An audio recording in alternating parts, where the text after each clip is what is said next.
And what up, you guys? Welcome back to Feral Publications YouTube channel. It's me, Rich, your anti-fascist comic book nerd, curating comics for your enjoyment as well as empowerment.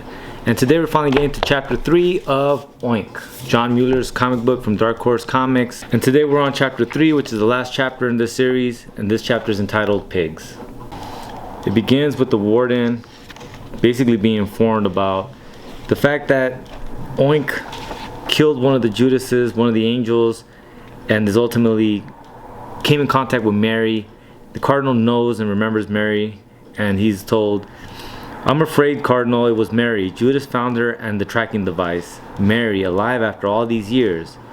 May I assume Judas corrected her condition of not being dead?" "Of course, my Cardinal." "Do you think she told him the truth?" "Possibly. Wouldn't that be bad?" "Why, Warden Superior, that would be vastly understating the power of that information, because information has power. Knowing and understanding gives you basically the needed information to make wise decisions, and that's why people withhold information. That's why they manipulate the information, because once you know better, you probably do better. And after that, basically just a threat, right? As all fascist despots are, right? He's like, "Inform Judas to guard the birthing factory. If he fails me again, I will take back the life I gave him and his angels. His failure is your own, Warden. I suggest you help him in any way possible." We got Herbert, Oink, showing up to do what they gotta do, right?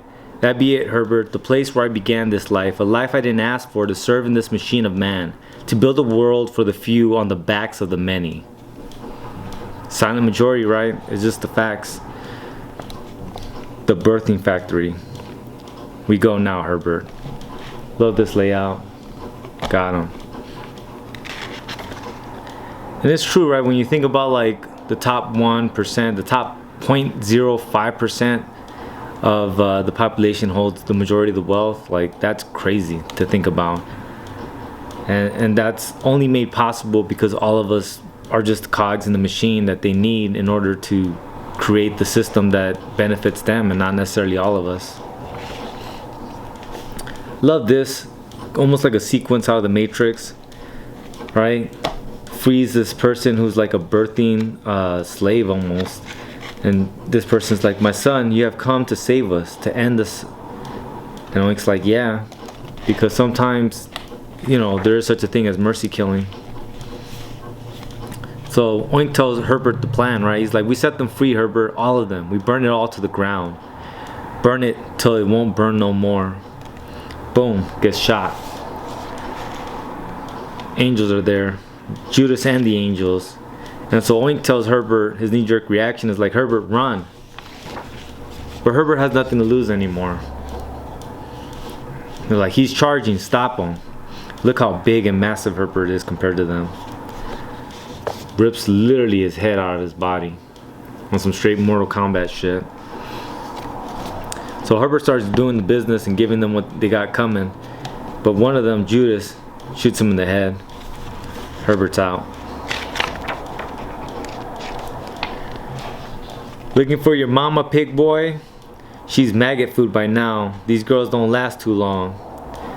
Where did you run to, piggy?" "Didn't run nowhere." Boom. Gets him. "Judas, are you there? May our Savior find mercy in his heart for us." Oink, still about the business, understanding that this is just one aspect of this overall machine that's really fucking them all up. It's like, where's Bakar? Like, where be Bakar? So this warden tells him, "The tallest spire in heaven, you will find them there. Please spare me, I did nothing." And that's true. He did nothing to stop it. He did nothing to confront it. He was complicit. And in that complicity, he also became guilty. And I think that's one of those things that people have to start to understand, that like your silence and your inaction is a decision that you're making and also bears consequences. Like, we all have to be actively fighting against tyranny. We all have to, in our day-to-day life, in whatever small ways that we can, confront those kind of evils and social ills, because if we don't, we're signing off on it, we're normalizing it, we're giving the okay. So my boy Oink sets him on fire. "Spare you? This I will not do." Herbert, I'd be sorry. Because nobody wants to die. Nobody wants to be the martyr. The idea is that we fight a good fight and we survive and live happy lives. And so poor Herbert didn't get that benefit. The fire burned down the birthing factory and spread, engulfing heaven. My anger boiled to a single word, Bakar. Bakar, I come for you. Beast panel. Your kind was meant to be a simple plan.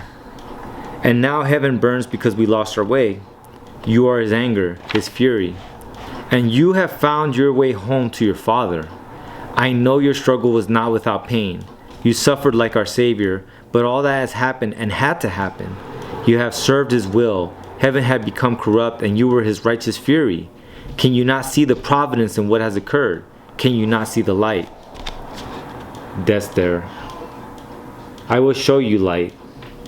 There goes my boy, plummeting to his death, killing Bakar as he should. The machine was finally broken. I was born in fire that day.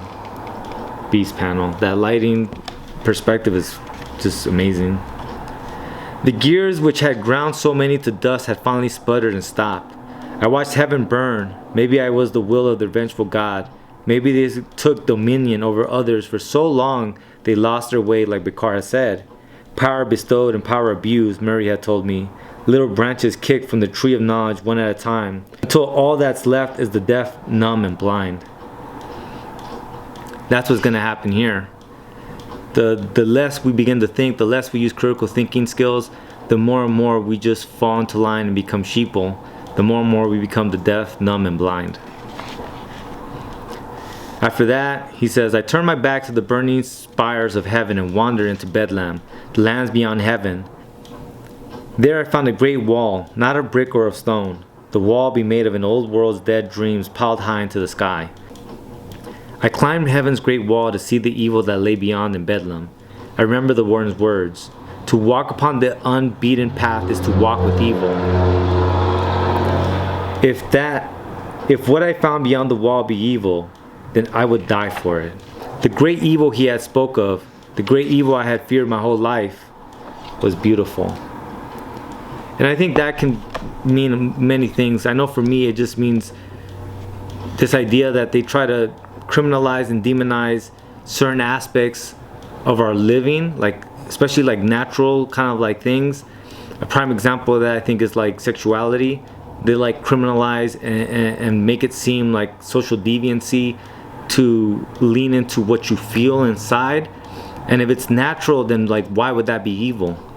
And that's the thing I feel this is, right? Of like, once you break through that dogma that they've infused inside your brain and that you've bought into and you've incorporated, and you walk beyond that dogma, you find like a freedom of self that then you live a more fulfilling and happy life.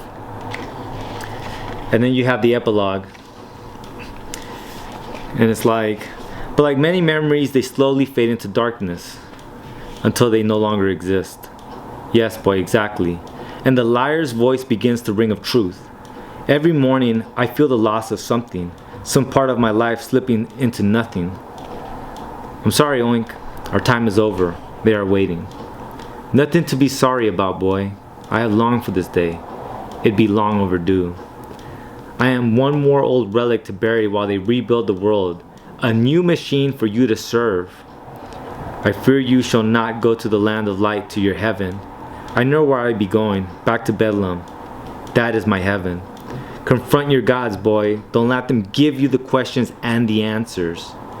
Our faith does not allow such things. And that's it. That's the end of Oink, Heaven's Butcher. And we'll check out the sketchbook tomorrow, as well as looking up kind of any interviews that John Mueller may have done on this. It's just the facts, right? Like, we know the truth, but as time begins to pass, like they start to rewrite that. And like prime examples of that is like Martin Luther King Jr. with his Poor People's Campaign, this idea that like he wanted to fight against capitalism, that he felt that capitalism wasn't a fair system. It's something that's forgotten when people talk about MLK, you know. Other aspects of that is like how they talk about what FDR did, but they don't talk about how so many political parties and movements and anarchist agitation really led to a lot of the like benefits that we hold as workers. When they rewrote it, they make it sound like the president, FDR, just decided to do these things because they were the right things to do, and that's also not true. And that's the point of like, the further you get away from that point to like the future, it gets lost in translation and gets rewritten by the powerful. And that's why it's always important for us to be storytellers and to tell our own stories, because we have a different perception of like what occurred and the way it occurred. Because the powerful live in their own little bubble. But if we allow the powerful and the elite and the academic elite to be the storytellers for us, then like we're always going to get the story that benefits the machine. And that's another point as well, that John Mueller is a cynical bastard, a lot like myself, of like the concentration of power is always a threat to liberty. And so whenever one structure gets destroyed, another one is built.